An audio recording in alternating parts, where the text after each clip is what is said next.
अस्सलाम वालेकुम बाबा जी पछाणिया की हाल चाल है अल्लाह जी लो तुहाडे वास्ते तो रुकेगा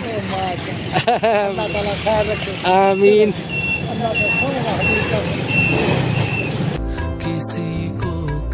किधर चले जे बाबा जी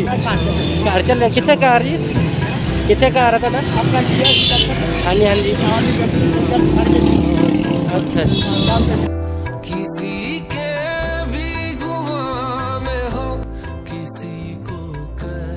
और सब ठीक है जी घर बार खरी है तो माशाल्लाह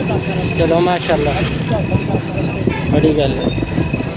मैं कहा बारिश भी हो रही है हल्की हल्की हाँ जी ते मौसम भी खराब है चलो बुजुर्गों को पूछ लिए कितने जाना हाँ जी आमीन जो मेरे दिल की हालत है फकत आका को बतलाऊं किसी के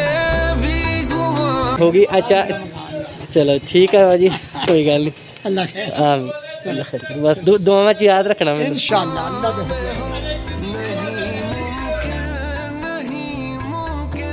किसी को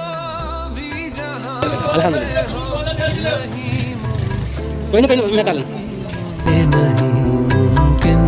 किसी को कैसे समझाऊं जो मेरे